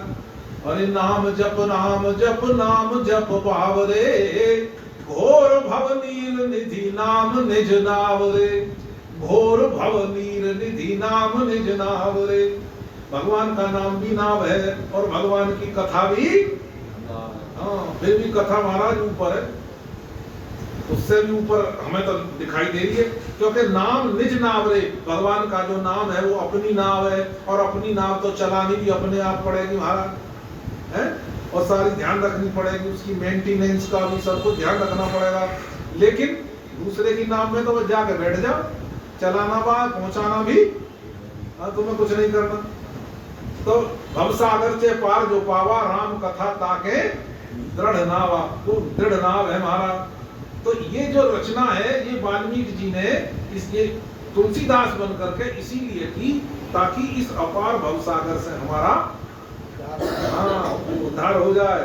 तो जय जय सिया रघुराई, जयति जय तुलसी गोसाई, जय जय सिया रघुराई, जयति जय तुलसी गोसाई। और तुलसी गोसाई बाबा तुलसी गोसाई, तुलसी गोसाई बाबा तुलसी गोसाई। और जय जय सिया रघुराई, जयति जय तुलसी गोसाई, जय जय सिया रघुराई, जयति जय तुलसी गोसाई। छंद सोरठा सुंदर दोहा, छंद सोरठा सुंदर दोहा, छंद सोरठा सुंदर दोहा, छंद सोरठा सुंदर दोहा। चारु चौपाई, जयति जय तुलसी गोसाई, रुचिर चार चौपाई, जयति जय तुलसी गोसाई। तुलसी गोसाई बाबा तुलसी गोसाई, तुलसी गोसाई बाबा तुलसी गोसाई। जय जय सिया रघुराई, जयति जय तुलसी गोसाई, जय जय सिया रघुराई, जयति जय तुलसी गोसाई। अपने मन को ही मंदिर बनैबे, अनंत कहूँ भटके न अपने जइबे। मन को ही मंदिर बनैबे, अनंत कहीं भटके न जइबे। भटके न जइबे कहूँ भटके न जइबे, भटके न जइबे कहूँ भटके न जइबे। अपने मन को ही मंदिर बनैबे, अनंत कहूँ भटके न जइबे। मन को ही मंदिर बनैबे, अनंत कहूँ भटके न जइबे। तो मेन बात ये है कि हम तो बैठ जाएं उनकी चौखट पे आकर के, फिर काम करना। ये नाव है राम कथा ताके दृढ़ नावा, ये नाव बड़ी मजबूत है महाराज, जो गोस्वामी जी ने बनाई है। तो कलि कुटिल जीवन सुतार हित, वाल्मीकि तुलसी भयो। गोस्वामी जी बड़े मस्त रहते थे, किसी की परवाह नहीं करते थे महाराज। गोस्वामी जी बड़े मस्त थे, राम नाम रटते थे और बड़े मस्त रहते थे। ये तो जाकर के मस्जिद में भी सो जाए करे, मस्जिद में भी लोट मार लेते थे महाराज, मस्जिद में भी सो जाते थे। तो किसी ने कहा कि ये तो बात गलत है, ये तो साधु बिगड़ गए, ये तो हमारी परंपरा से हटके, इनको तो वहां नहीं जाना चाहिए। तो गोस्वामी जी ने एक कवित लिखा, वो कहते बोले दूत कहो अवधूत कहो और रजपूत कहो जुल्हा कहो, और काहू की बेटी सो बेटा न ब्याह, काहू की जात बिगाड़ न सो। तुलसी सरनाम गुलाम है राम को, और जाके रुचे सो कहो कछुओ, मांग के खाइबो और मस्जिद को सोईबो, लेबे को एक न देबे को दो। गोस्वामी जी बोले हमें कोई काई से कोई संबंध थोड़ी बनाना है, हमें तो अपनी मस्ती में रहना। राम नाम की मस्ती में गोस्वामी जी रहते थे और 9 करोड़ महाराज 9 करोड़ नाम जप किए। तो कहीं भी ऐसा लगता है कि अतिशयोक्ति लगती है, ऐसा नहीं है। पूज्य चरण श्री राजेंद्र दास जी महाराज बता रहे थे, बोले कैसे, बोले ऐसे होता है जब हम ज्यादा नाम जप करते रहते हैं ना, नाम जप करते करते करते फिर हमारे रोम रोम से नाम निकलना शुरू, हाँ फिर मुंह से एक नाम नहीं निकलता, इसलिए ये करोड़ों नाम हो जाते हैं, फिर रोम रोम से नाम निकलना शुरू हो जाता। अर्जुन की विषय में भी ये कथा आती है कि अर्जुन के भी रोम रोम से श्री कृष्ण निकलता था। सोते हुए भगवान ने सुना महाराज, बोले ये भगवान बोले ये कीर्तन कौन कर रहा है, रात का टाइम था, भगवान बोले इस समय कौन कीर्तन कर रहा है। जाकर देखा तो अर्जुन सो रहा था और उसके रोम रोम से श्री कृष्ण श्री कृष्ण श्री कृष्ण श्री कृष्ण। तो जब हम ज्यादा भगवान का चिंतन करते हैं, नाम जपते हैं, तो हमारे रोम रोम से भगवान का नाम निकलता है। तो गोस्वामी जी की ये जो लीला बनी और ये जो भूमिका बनी, फिर महाराज नारद जी महाराज पहुंच गए भगवान के पास। महाराज एक बात मेरी समझ में नहीं आ रही, वाल्मीकि जी आदि कवि थे, महाकवि थे, उनके मन में ऐसी बात कैसे आ गई। भगवान बोले नारद जी महाराज आप चिंता ना करें, ये सब मेरी लीला है, ये सब मेरा कौतुक है, मेरी इच्छा से ही उनके मन में ऐसी बात आई, वरना तो आ नहीं, ऐसी बात नहीं आ सकती। महाराज नारद मुनि को बताया, नारद मुनि प्रभु के ढिग जाई और समाधान की मन में आई। वाल्मीकि अरुंजनि नंदन परम पुनीत युगल जगवंदन, और तिनके चित्त परस पर खेदा और जानन चहु चरित कर भेदा। मैं ये भेद जानना चाहता हूँ, नट नागर की अग्रिम लीला और करहु प्रकाश रहस्य रंगीला। नारद जी महाराज ने कहा कि भक्तवत्सल भगवान की इसका रहस्य बताओ महाराज, ये सब ऐसा क्यों हुआ। तब राम जी ने बताया, मत्सर नहीं मत प्रेरणा, ये मत्सर नहीं है। वाल्मीकि जी के मन में कोई मत्सर की भावना नहीं आई, कोई जलन की भावना नहीं आई थी, वो तो मेरी प्रेरणा थी। मत्सर नहीं मत प्रेरणा और कलिजन हित आधार, हनुमत हेतु कथा अमिये जन जन को उपकार।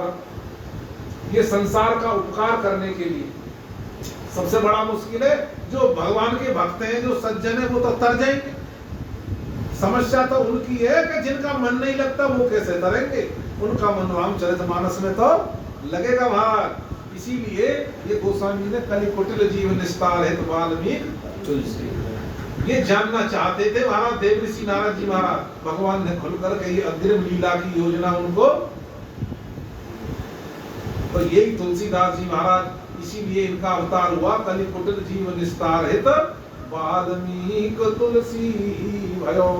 और जय जय सिया रघुराई जयति जय तुलसी गोसाई। जय जय सिया रघुराई जयति जय तुलसी गोसाई।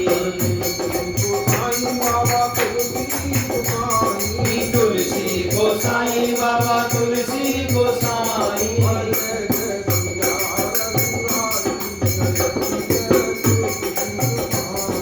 जय जय सिया रघुराई जयति जय तुलसी गोसाई। आगम निगम पुराण निचोड़े, आगम निगम पुराण निचोड़े। आगम निगम पुराण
ने मोहर लगाई भोले बाबा ने मोहर लगाई जयति जय तुलसी गोसाई कौन राम जय जपत सदा शिव कौन राम जय जपत सदा शिव सदा रहत लोलाई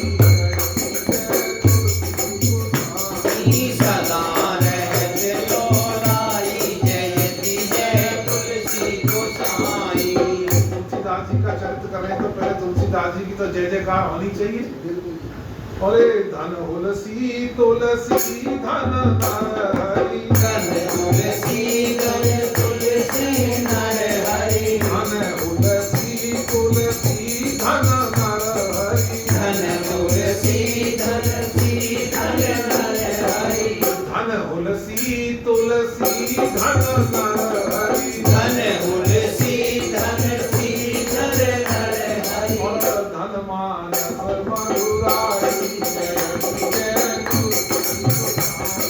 धन मानस रघुराई जयति जय तुलसी गोसाई अरे नारायण से विमुख जीव को नारायण से विमुख जीव को नारायण से विमुख प्रमादी नारायण से विमुख प्रमादी अरे सोवत प्रिय जगाई जय तुलसी सोवत दिए जगाई जयति जय तुलसी गोसाई तुलसी गोसाई बाबा तुलसी गोसाई जय जय सिया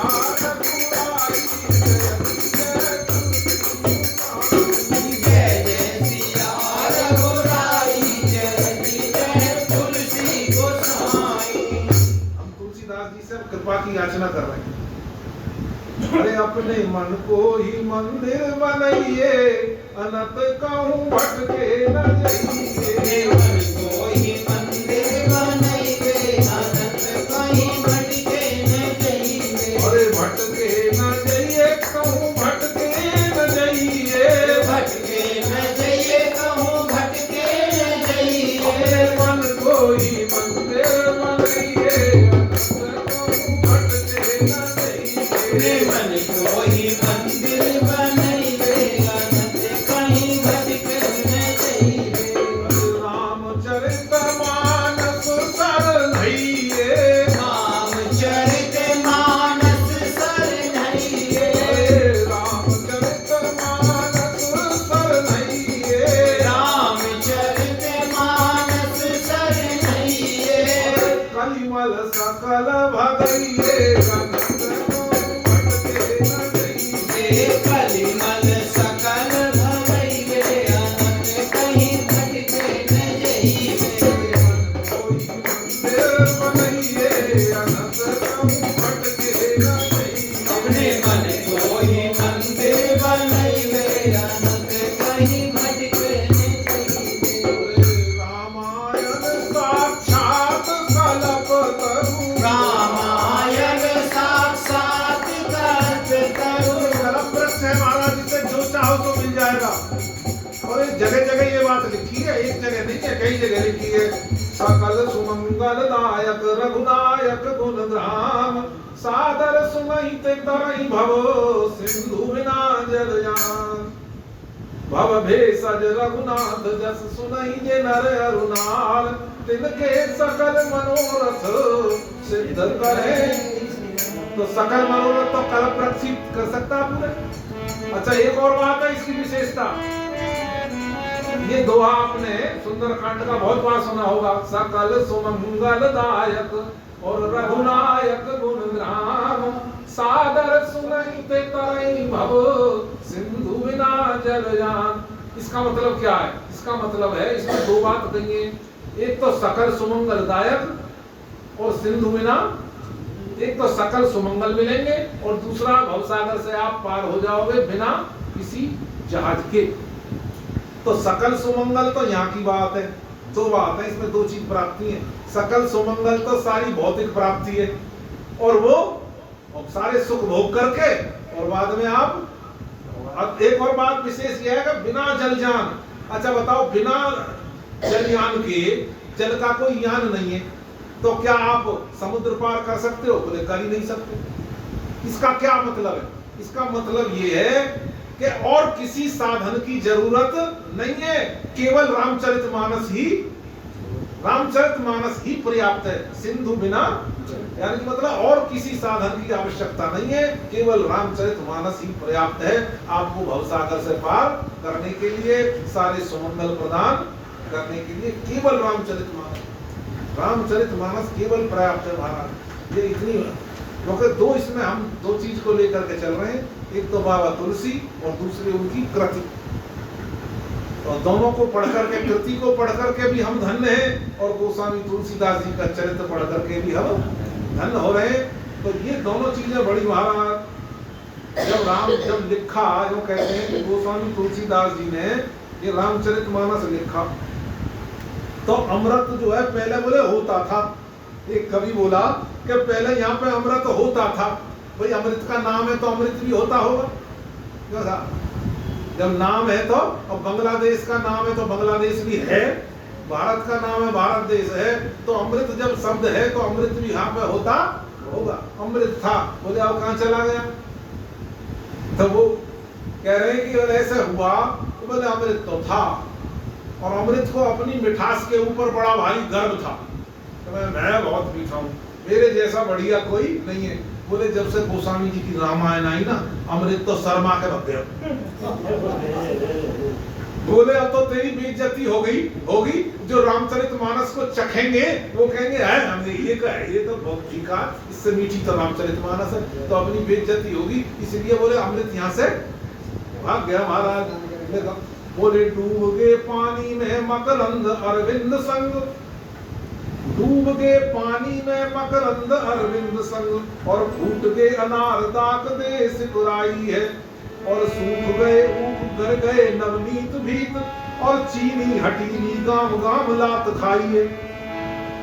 बोले चीनी हटीनी गाम गाम लात खाइए। तो रामचरितमानस की सुधा का पान करते हैं। वो कहते हैं जड़ा यार रसगुल्ला बाद में देखे जाएंगे, पहले मुझे भगवान की पहले रामचरितमानस का हमें पाठ करने दो, पहले चौपाइयों की मिठास लेने दो। तो चीनी हटीनी गाम गाम लात खाई है, तिन गयो मिश्री बतासे भय हल्के से। बोले तिन गयो मिश्री ने तो दांतन में तिनका दबा लिया। आश्चर्य के मारे, अरे इतनी मीठी, हमारी मिठास भी इसके आगे फीकी है। बोले तिन गयो मिश्री बतासे भय हल्के से, और कभी अम्बा दत्त मुरझाइयों मलाई है। मलाई मुरझा गई, मिश्री ने अपने दांतन में तिनका दबा लिया, बतासे फीके लगने लग गए महाराज, मलाई मुरझा गई। लख के गुसाई जी के काव्य की मधुराई, और सुधाहु लजाई सुरलोक को सिधाई है। सुधाहु लजाई सुरलोक को सिधाई है। बोले वो चली गई, वही वहां चली गई। बोले वहां चलो, स्वर्ग में चलो, यहाँ तुम्हें पूछने वाला, हाँ कोई पूछने वाला नहीं है। बोले रचि रामचरित्र के हार सदा, और जग को उपहार दिए तुलसी, हर ही भरे हरि के स्वभाव, और कुभाव सवेरित ये तुलसी। जग के इस पार के लोगों को, और करके उस पार गए तुलसी। तुलसी पे भये बलिहार प्रभु, और प्रभु पे बलिहार भये तुलसी। ये था महाराज गोस्वामी जी की एक और विशेषता। आज हम कथा कर रहे हैं तो ये गोस्वामी जी की कृपा है। नहीं तो कथा करना आसान काम महाराज, पहले आचार्य करना पड़ता था, शास्त्री पढ़ना पड़ता था, संस्कृत पढ़नी पड़ती थी, और जब तक कोई संस्कृत ना पढ़े तो तब तक ग्रंथन को कैसे पढ़े और कैसे कथा करे। ये गोस्वामी जी की कृपा हो गई, इसीलिए एक ने तो कह दिया, बोले तुलसी सुत कोटि प्रणाम तुम्हें, तुलसी सुत कोटि प्रणाम तुम्हें, कविता कुछ ऐसी बनाए दियो, जिनके पद में पद ही न होती और तिनको गजराज चढ़ाए दियो। ये है मानस की विशेषता। जिनके पैर में फूटी जूती नहीं होती थी, फटी हुई, वो आज हाथी पे सवारी कर रहे हैं महाराज। किसके लिए इशारा कर रहे हैं गोस्वामी जी? गोस्वामी जी तो अपने लिए इशारा कर रहे हैं।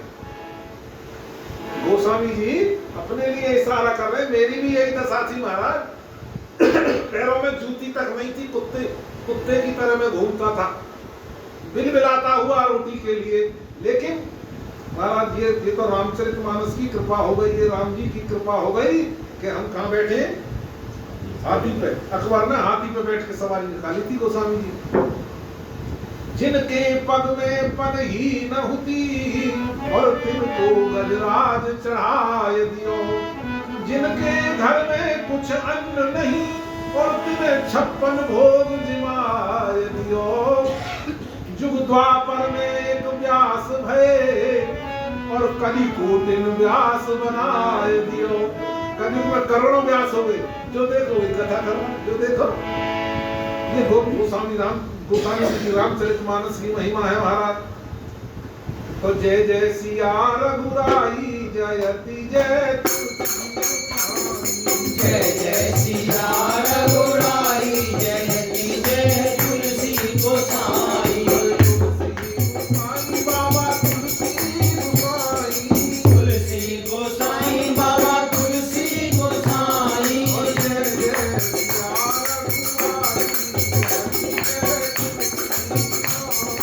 जय जय सिया रघुराई जयति जय तुलसी गोसाई। सन कादियादि गुण गावत, सुख सनकादियादि गुण गावत। सन कादियादि गुण गावत। सुख सनकादियादि गुण गावत।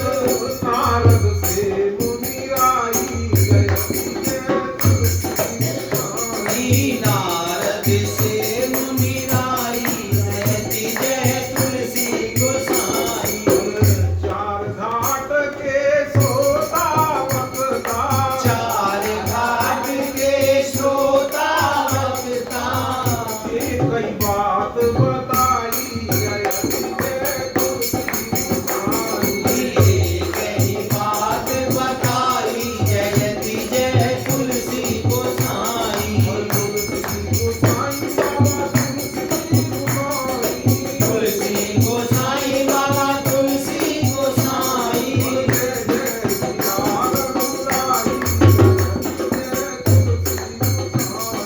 जय जय सिया रघुराई जयति जय तुलसी गोसाई। दशरथ सुत कौसल्यानंदन, दशरथ सुत कौशल्यानंदन। राजा जनक के जमाई जयति जय तुलसी गोसाई। राजा जनक के जमाई जयति जय तुलसी गोसाई। सकल पात्र आदर्श अनुपम, सकल पात्र आदर्श अनुपम। सकल पात्र आदर्श अनुपम। सकल पात्र आदर्श अनुपम। को कर सके बड़ाई जयति जय तुलसी गोसाई। को कर सके बड़ाई जयति जय तुलसी गोसाई। एक भी पात्र रामचरितमानस में ऐसा नहीं मिलेगा ढूंढने से जो आदर्श ना हो। एक से एक ऊंचे पात्र हैं। सबसे कमजोर पात्र ये का बोले गीध अधम नित आमिष होगी। बोले ये तो रोज मांस खाने वाला था, है? तो लेकिन महात्माओं ने कहा कि तुमको क्या पता, जो मामा जी लिख गए सकल पात्र आदर्श एक से एक अनुपम है। बोले ये भी बड़ा अनुपम पात्र था। बोले 2 ग्रंथ हैं, एक महाभारत और एक रामचरितमानस। बोले महाभारत के सिद्ध हैं भीष्म पितामह, महाभारत के सिद्ध हैं भीष्म पितामह, जो 10,000 सैनिकों को एक दिन में मारते थे महाराज। महारथी थे, 10,000 का संहार एक दिन में करते थे। और इतने बड़े पात्र हैं कि जिन्होंने भगवान को भी शस्त्र उठवा दिया। महाराज आज जो हरि नास्त्र गाऊं, आज जो हरि नास्त्र गाऊं, तो लाजू गंगा जननी को, तो लाजू गंगा जननी को, और शांतम सुत न कहूं, शांतम सुत न कहूं। इतने बड़े पात्र हैं महाराज, पर लेकिन कहा कि महात्माओं ने कहा कि अरे अरे बहुत बड़े पात्र हैं। बोले महाभारत का सिद्ध रामचरितमानस के गिद्ध की बराबरी नहीं। बोले नहीं कर पाया। बोले क्यों? बोले महाभारत का सिद्ध कह रहा है, बोले जब द्रौपदी की लाज जा रही थी तो आप बोले क्यों नहीं महाराज? हैं? आपकी जुबान में ताला लग गया, आप तो एक शब्द भी नहीं बोल पाए और वहां लाज जा रही थी। अरे यार देखो मानस के गिद्ध को, मानस के गिद्ध को देखो महाराज, जरा आवाज सुनी थी, देखा नहीं था आंखों से, केवल आवाज सुनी थी और कह दिया बोले सीते पुत्री करसी जनित्रासा, और करी हम जातु धान करना सा। कह दिया बेटी चिंता मत कर, इस राक्षस राज का मैं अभी नाश कर दूंगा।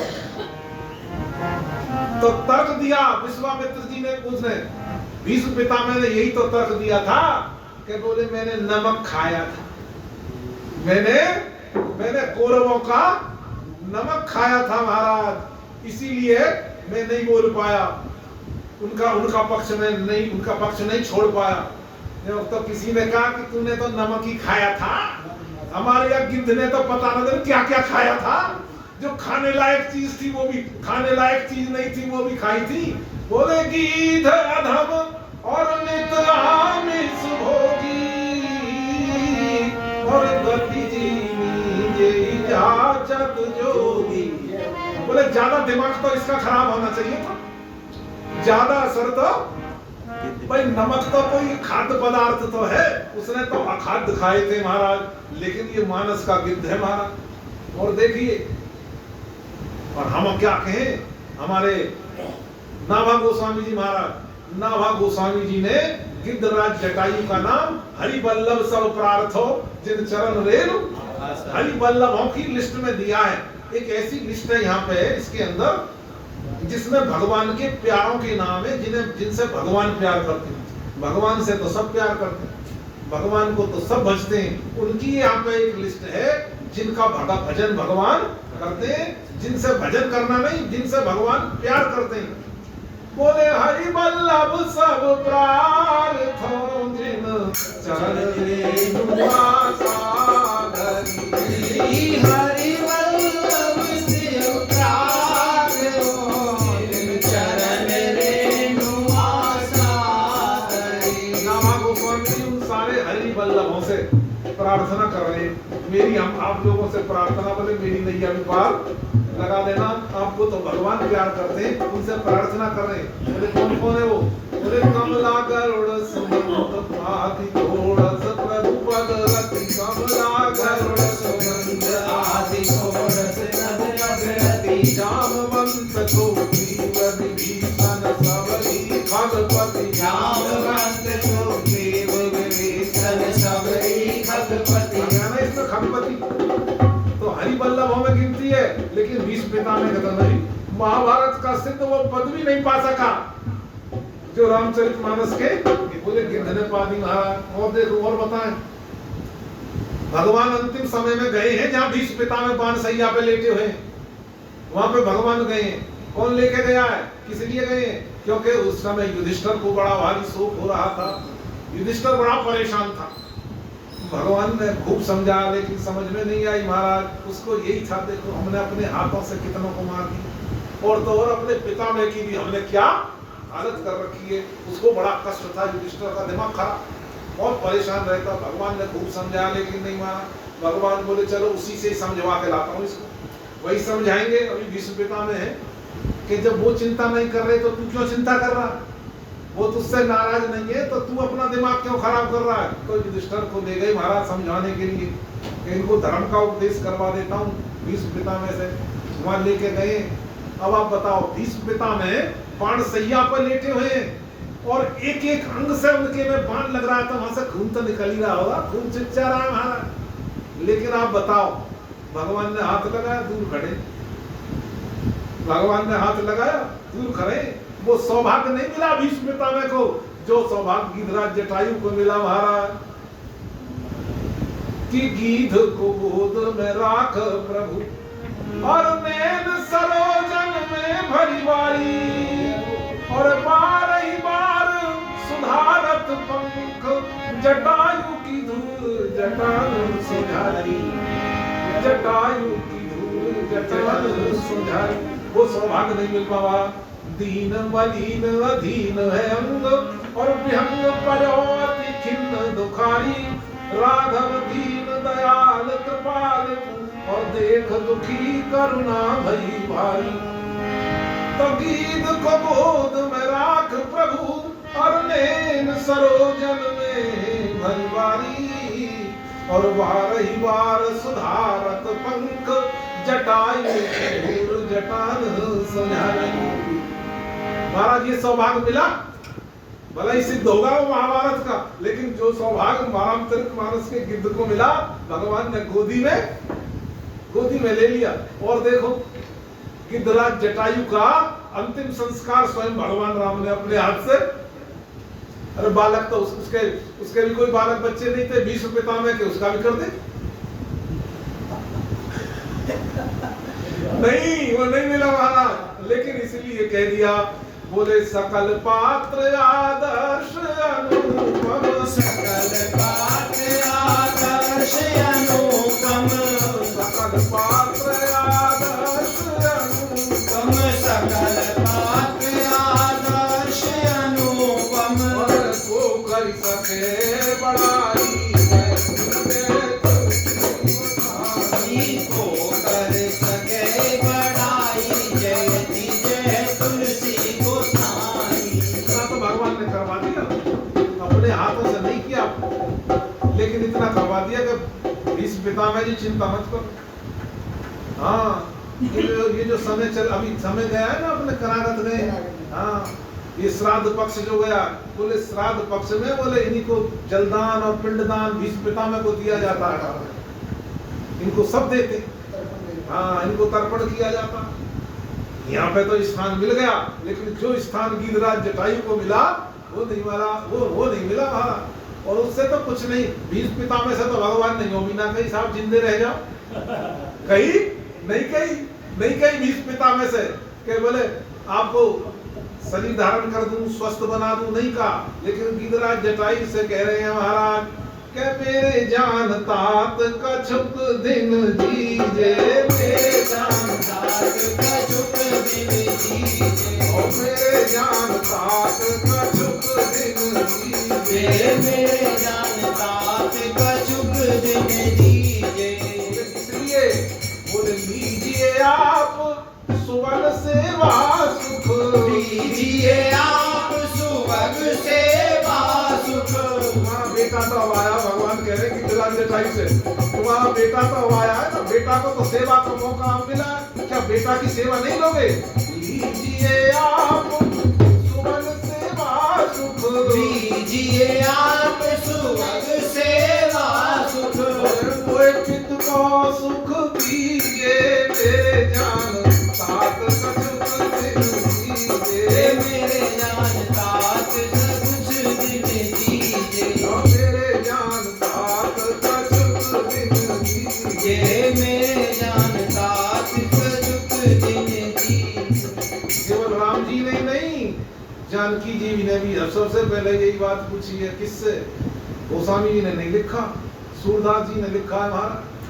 हाँ, गोस्वामी जी ने तो ये प्रसंग नहीं लिखा, ये भाव नहीं लिखे, लेकिन सूरदास जी महाराज ने लिखे हैं कि जब हनुमान जी जानकी जी की खोज में गए थे ना लंका में, और जानकी जी से जब प्रथम मिलन हनुमान जी महाराज का हुआ, तो सबसे पहले जानकी जी ने यही बात पूछी थी, कहू कपि है के ही भांति जटाई, कहू कपि है के ही भांति जटाई, कहू कपि है के ही भांति जटाई, कहू कपि है के ही भांति जटायु। और घायल पायो दुष्ट के कर सो, घायल पड़ो दुष्ट के कर सो।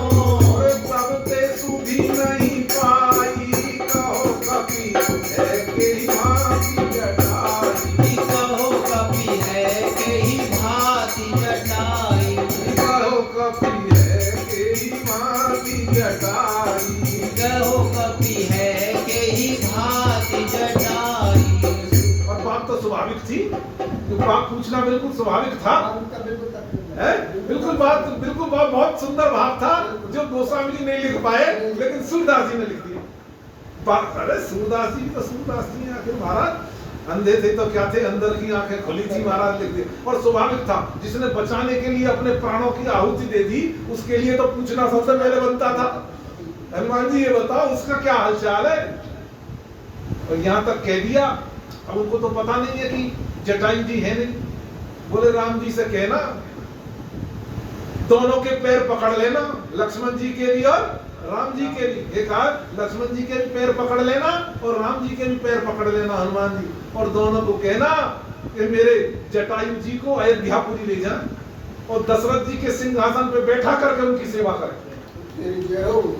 दशरथ जी के सिंहासन पर बैठा करके उनकी सेवा करें, हनुमान जी से कहे जा रही थी। तो हनुमान जी असमंजस में कहूं तो कैसे कहूं, अगर ये कह दूं कि महाराज वो तो चले गए तो इनको बड़ा कष्ट होगा। अब समय हमारा पहुंच रहा है, तो सकल पात्र आदर्श अनुपम, सकल पात्र आदर्श अनुपम। सकल पात्र आदर्श अनुपम, सकल पात्र आदर्श अनुपम। विधि करहूं बड़ाई जय जय तुलसी गोसाई। विधि करहूं बड़ाई जयति जय तुलसी गोसाई। ये गोस्वामी श्री तुलसीदास जी महाराज आज की जय। बस हनुमान चालीसा का पाठ कर लीजिए, तो 10 बज जाएंगे। है? अभी 9 दिन तक हम बैठेंगे, ड्यूटी होती